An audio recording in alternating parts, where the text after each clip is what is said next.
کبھی سوچا ہے کہ مصر کا مشہور شہر قاہرہ اس کی بنیاد کس نے رکھی؟ آج ہم ایک ایسی ہی سلطنت کی کہانی میں گہرائی میں جائیں گے۔ ایک ایسی سلطنت جو خود تو تاریخ کا حصہ بن گئی، لیکن اس کا بنایا ہوا شہر آج بھی دنیا کے عظیم ترین شہروں میں سے ایک ہے۔ جی ہاں، وہی قاہرہ آج دنیا کے مشہور ترین شہروں میں سے ایک۔ لیکن سوال تو یہی ہے کہ اس تاریخی شہر کو بسایا کس نے تھا؟ اور یہ سوال ہمیں تاریخ کے ایک ایسے باب کی طرف لے جاتا ہے جسے اکثر نظر انداز کر دیا جاتا ہے۔ تو جواب ہے فاطمی خلافت۔ یہ نام شاید کچھ لوگوں کے لیے نیا ہو، لیکن یہ وہ سلطنت تھی جس نے نہ صرف شمالی افریقہ اور مشرق وسطیٰ کا نقشہ ہی بدل دیا، بلکہ ثقافت، علم اور فن تعمیر پر ایسے گہرے نشان چھوڑے جو آج تک باقی ہیں۔ تو پھر سوال یہ اٹھتا ہے کہ آخر یہ فاطمی تھے کون؟ کیا چیز تھی جو انہیں باقی مسلم دنیا سے الگ کرتی تھیں؟ ان کی شناخت کو سمجھنا بہت ضروری ہے، کیونکہ اس کے بغیر ان کی پوری تاریخ کو سمجھے کہ ناممکن ہے۔ دیکھیں، ان کی پوری تحریک کی بنیاد تھی اسماعیلی شیعت پر۔ یہ شیعہ اسلام کی ایک بہت اہم شاخ ہے۔ فاطمی جو تھے وہ خود کو اس کے روحانی پیشوا یعنی امام مانتے تھے، اور یہی عقیدہ، یہی بلیف ان کی سیاسی اور مذہبی طاقت کا اصل سرچشمہ تھا۔ اور ان کا جو قیادت کا دعویٰ تھا وہ کوئی معمولی بات نہیں تھی، یہ ان کی پوری سلطنت کی بنیاد ہے۔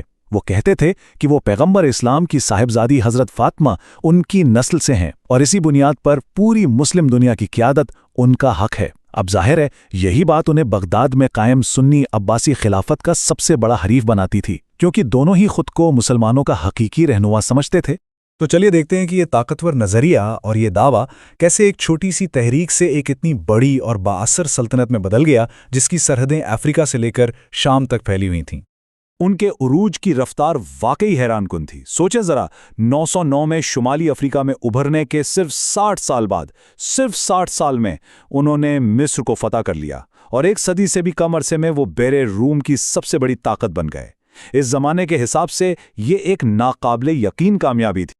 اچھا، تو مصر کو فتح کرنے کے بعد فاطمیوں نے صرف حکومت ہی نہیں سنبھالی، نہیں، انہوں نے کچھ بڑا کیا۔ انہوں نے ایک شاندار، بالکل نیا دارالحکومت تعمیر کیا، اور اس کا نام رکھا القاہرہ، یعنی فتح کرنے والا۔ اور بس یہیں سے ان کے سنہرے دور کا آغاز ہوتا ہے۔ تو یہاں اہم نقطہ یہ ہے کہ ان کی میراث صرف جنگیں جیتنے تک محدود نہیں تھی۔ انہوں نے قاہرہ جیسا شہر بسایا اور الازہر جیسی عظیم یونیورسٹی قائم کی، جو آج بھی قائم ہے، 1000 سال بعد بھی۔ انہوں نے علم کی اتنی زبردست سرپرستی کی کہ آپٹکس یعنی بصریات کے بانی عظیم سائنسدان ابن الہیثم، انہوں نے اپنی سب سے اہم تحقیق قاہرہ میں ہی کی۔ تو یوں قاہرہ صرف عالمی تجارت کا نہیں، بلکہ علم و حکمت کا بھی ایک بڑا مرکز بن گیا۔ یہ کوٹ یہ بات کتنی خوبصورتی سے بتاتی ہے کہ فاطمی دور میں قاہرہ کا عالمی مقام کیا تھا۔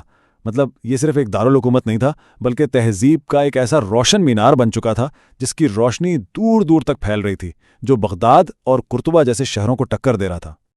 اور ظاہر ہے یہ سب کچھ راتوں رات تو نہیں ہوا۔ فاطمیوں نے مصر پر تقریباً 260 سال حکومت کی، 2.5 صدیوں سے بھی زیادہ۔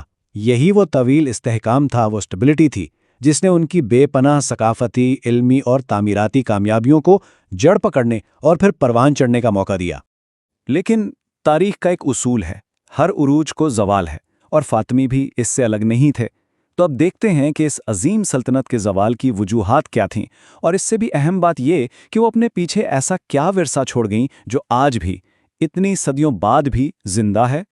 اور دلچسپ بات دیکھیں کہ جن چیزوں نے انہیں شروع میں اتنا مضبوط بنایا تھا جیسے ان کا نظریاتی اتحاد، ان کی مرکزی طاقت، وقت کے ساتھ ساتھ وہی چیزیں کمزور پڑ گئیں۔ اندرونی سیاسی لڑائیاں شروع ہو گئیں، باہر سے صلیبیوں اور سلجوکیوں کے حملے ہونے لگے، اور معیشت بھی کمزور پڑ گئی۔ ان سب نے مل کر 1171 میں اس عظیم سلطنت کا خاتمہ کر دیا۔ اور یہی شاید اس پوری کہانی کا سب سے اہم نقطہ ہے کہ بھلے ہی فاطمی خلافت خود تاریخ کا حصہ بن گئی، لیکن اس کا ورثہ آج بھی ہمارے ساتھ ہے۔ قاہرہ آج بھی ایک عظیم عالمی شہر ہے، جامعۃ الازہر آج بھی علم کا ایک بڑا مرکز ہے، اور ان کا فن تعمیر آج بھی دنیا بھر کے لوگوں کو انسپائر کرتا ہے۔ تو آخر میں یہ سوال سوچنے پر مجبور کرتا ہے کہ ایک خلافت، ایک سلطنت تو ختم ہو جاتی ہے، لیکن اس کا ورثہ کیسے زندہ رہتا ہے؟ اس کے نظریات، اس کی ثقافت، اس کی بنائی ہوئی عمارتیں، یہ کیسے صدیوں تک زندہ رہتی ہیں؟ فاطمی خلافت شاید اس بات کی بہترین مثال ہے کہ حقیقی میراث سلطنتوں کی سرحدوں سے نہیں بلکہ ان اداروں اور خیالات سے ہوتی ہے جو وہ اپنے پیچھے چھوڑ جاتے ہیں۔